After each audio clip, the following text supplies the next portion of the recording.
السلام علیکم۔ Urdu story corner channel میں آپ سب کو خوش آمدید۔ اگر آپ نے ہمارے چینل کو اب تک سبسکرائب نہیں کیا ہے تو سب سے پہلے آپ ہمارے چینل کو سبسکرائب کریں اور بیل آئیکن نوٹیفیکیشن پر کلک کریں تاکہ آپ کو ہماری نئی کہانیاں ملتی رہیں۔ ہمارا ایک گھر تھا۔ جب بھی لوگ اس میں قیام کرتے تھے تو صبح کو مردہ پائے جاتے تھے۔ ایک دفعہ مغربی شخص آیا اور اس کو مکان پسند بھی آ گیا اور اس نے خرید لیا، رات بسر بھی کی اور صبح کو صحیح سلامت بھی تھا۔ یہ دیکھ کر پڑوسی بہت حیران ہوئے۔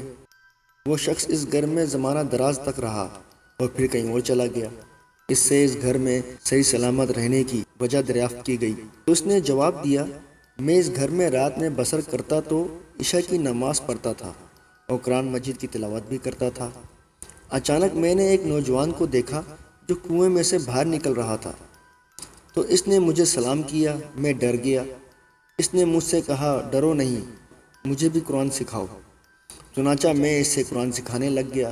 میں نے اس سے گھر کے بارے میں قصہ معلوم کیا۔ اس نے کہا، ہم مسلمان جنات ہیں، ہم قرآن مجید کی تلاوت بھی کرتے ہیں اور نماز بھی پڑھتے ہیں۔ اس گھر میں اکثر و بیشتر بدکار لوگ رہتے تھے اور ساتھ شراب نوشی بھی کرتے تھے، اس لیے ہم ان کا گلا گھونٹ کر مال ڈالتے تھے۔ میں نے اس سے کہا، مجھے رات کے وقت تم سے ڈر لگتا ہے، لہٰذا تم دن کو آیا کرو۔ اس نے کہا، ٹھیک ہے۔ چنانچہ وہ دن کو کنویں سے باہر آتا اور میں ایسے قرآن پڑھاتا۔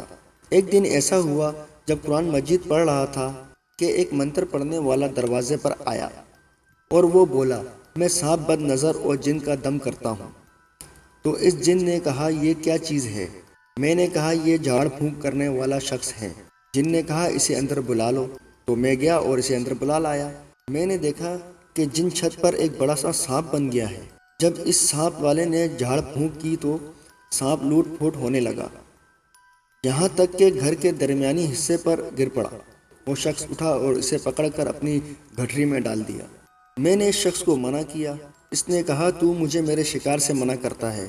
پھر میں نے اس کو ایک اشرفی دی اور وہ وہاں سے چلا گیا۔ پھر اس نے حرکت کی، سانپ کی شکل سے واپس جن کی شکل میں ظاہر ہوا، لیکن وہ کمزور ہو کر پیلا اور دبلا پتلا ہو چکا تھا۔ میں نے اس سے وجہ پوچھی، تمہیں کیا ہو گیا ہے؟ جن نے کہا، منتر پڑھنے والے نے مجھے اس میں مبارک سے قتل کر دیا اور مجھے اپنے بچنے کی کوئی امید نہیں۔ اب جب تم کنویں سے چیخ کی آواز سنو تو یہاں سے چلے جانا۔ چنانچہ رات کے وقت چیخ کی آواز سنی تو میں وہاں سے چلا گیا۔ میں نہیں جانتا کہ اس نے مجھے جانے کے لیے کیوں کہا۔ کیا پتہ وہ آواز کے بعد وہ میری بھی موت ہو جاتی یا وہ میری بھی جان لے لیتا۔ اس لیے میں نے کوئی رسک نہیں لیا، بس جیسے ہی میں نے آواز سنی اور وہ گھر چھوڑ کر وہاں سے چلا آیا۔ اگر کہانی آپ لوگوں کو پسند آئی ہو تو کمنٹس میں ضرور بتائیے گا۔